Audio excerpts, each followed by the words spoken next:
Alright, I'm annealing some brass for Troy. It's 25 SST. And the anneal code is 149. I'm just going to knock these out real quick. And then tomorrow I'll remount the necks. Get them sent back.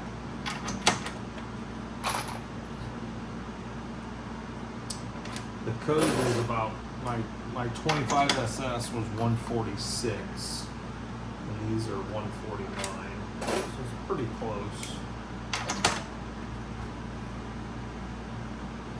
I don't know if you can pick up on the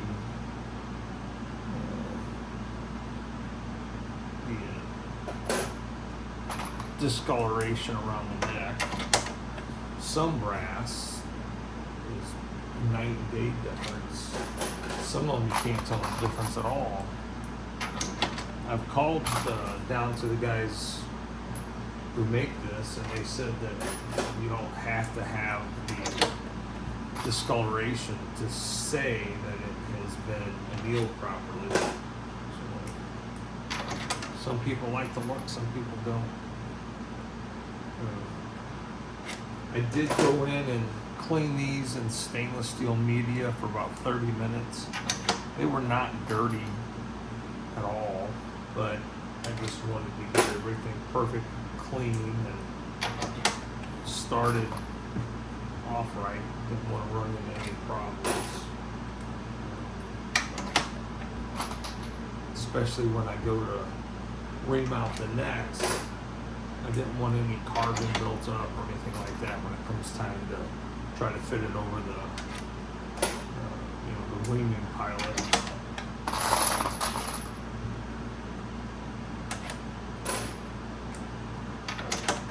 I thought about getting an SST, but since I already had a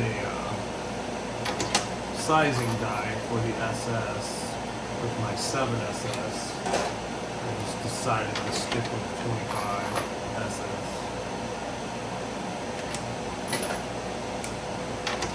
Supposedly these feed a little bit better. I'm sure they do, but I've never had any problems with mine.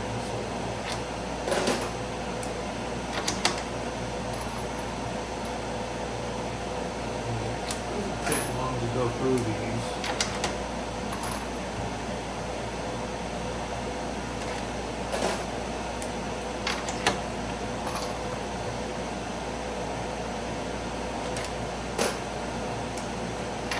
I have no idea how many pieces of brass I ran through this. I've had it for probably going on 5 years. I shoot 6,000 to 8,000 rounds a year.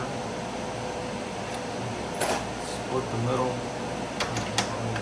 35,000.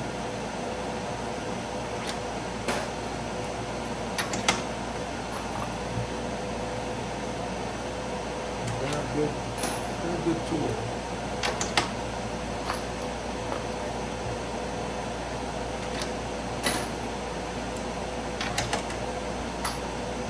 I sometimes go through so much brass annealing at one time, at one setting, that I have to switch the knob out because it gets so hot. I got 2 knobs. I don't do that once or twice a year, maybe.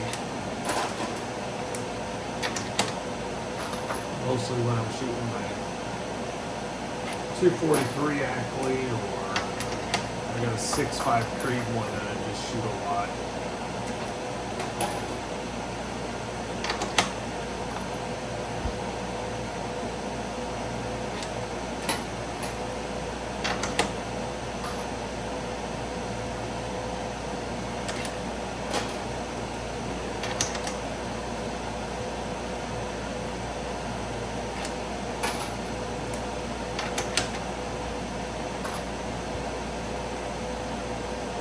They have a new version, updated version of the amp out. It's got some fancy screen. I think it's touch screen.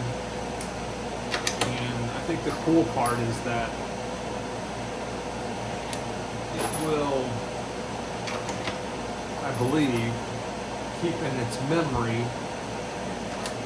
the cartridge and tell you what pilot to use, and it'll remember the code so that we don't have to keep, maybe a logbook works for me just fine, but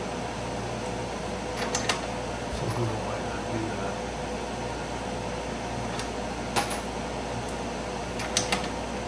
This is 50 pieces right here.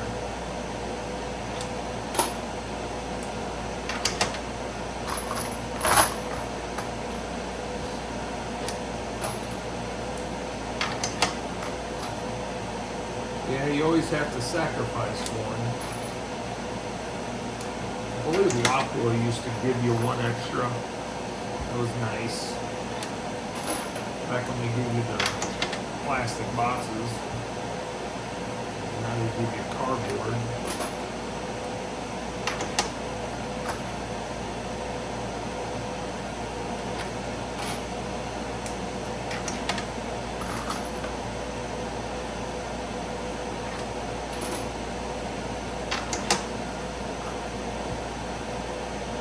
I think my 7 mega, when I was downsizing it to the 25 mega, had the highest amp code I've ever had on any brass. It was like 156. Most brass is anywhere from 142 to 149.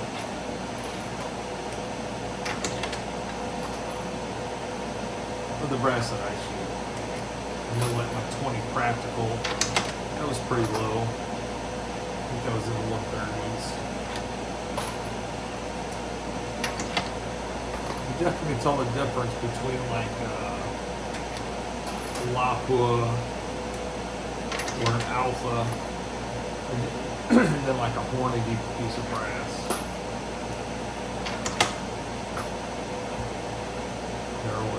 Hornady is always a lower number. If I remember correctly, I think the code is actually how many milliseconds that it runs to anneal that particular piece of brass. This might be 149 milliseconds.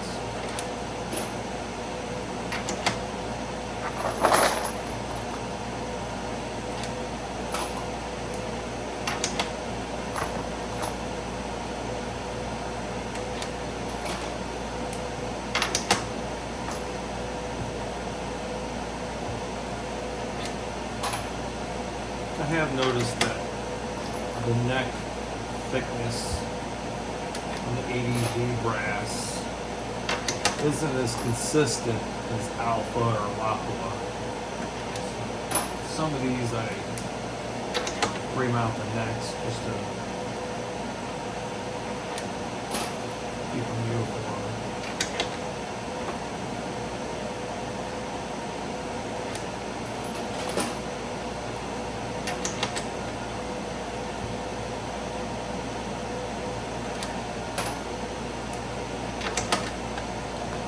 Actually surprised by the Starlight brass.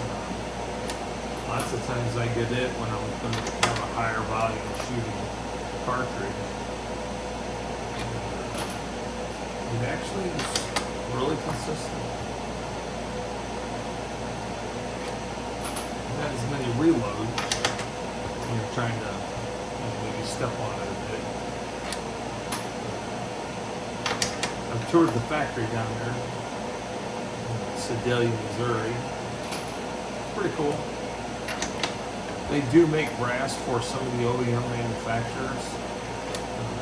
I got to peek behind the curtain one day and I saw the OEM stamping going on.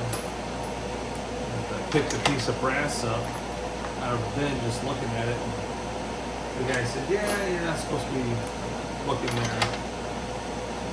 I told him I wouldn't tell who it was, but I do know that they make it for an OEM manufacturer. Right across the street from Sierra Bullet Maker too. Alright, coming up on the last one here. We'll make 88. So we have 88 pieces of brass.